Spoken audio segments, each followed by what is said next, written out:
Mapagpalang araw sa iyo kaibigan. Ngayon po ay meron po tayong kalapati na hindi po sa atin. Nahuli po natin mga kaibigan. Dahil ito ang isang lalaki ay matamlay at nagsali din pagkain ng patokan ng ating mga manok. Ayan no.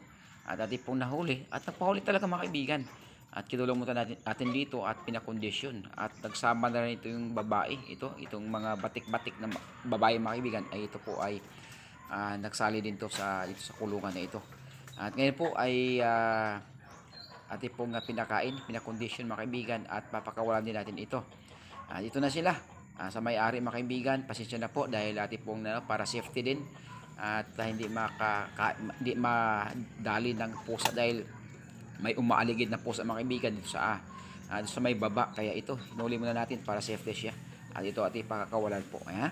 At okay, condition na po sila ito. At next ay ating pong pakawalan nito mga kaibigan.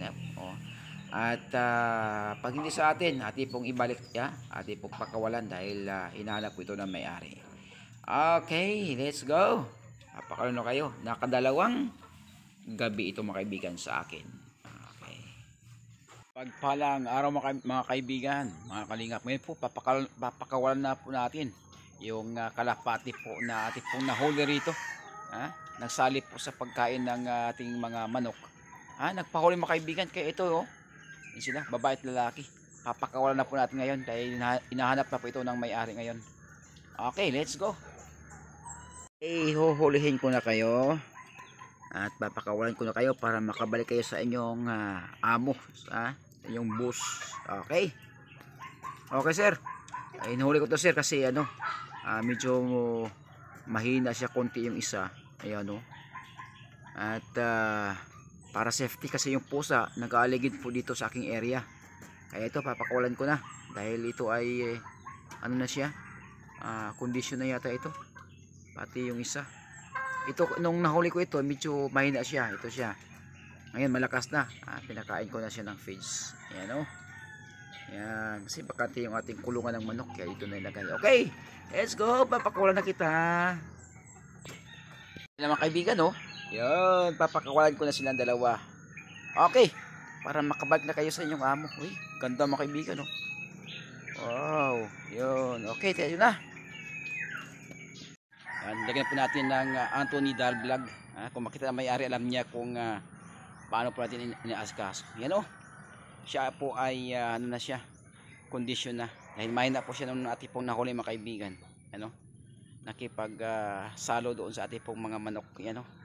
Ang bait nito yung ito nagpahuli din siyang babae. Yan siyang babae. Okay, let's go. Pakawala po natin. Okay, ready, 1, 2, 3. Ayun sa kabilang bahay mga kaibigan. Ayan sila. Okay. Yan. Alam ko ay dito lang po yan sa baka dito sa Talisay lang ito mga kaibigan Ayan, lugar po natin dito sa Talisay, Camarines Norte. Ayan Ayan sila sa bubong. Okay, condition na po yung lalaki. Sana hindi kayo mahuli ng pusa Okay, sa may-ari niyan, sir, pasensya na sir. Nagsali po sa aking manok doon. Inaabangan po yan ng pusa. Nasa baba po siya, medyo mahina. Kaya ngayon, condition na po siya. Yan, nakatulog yan sa akin dito ng 2 gabi. Ayan siya. Okay, sana makabalik kayo doon sa may-ari mo. Ayan si kalapati, talagang magandang klase, magandang niya yan. Sino kayo may-ari nito? Para pangkarira yung yung meron siyang sing-sing. Ayun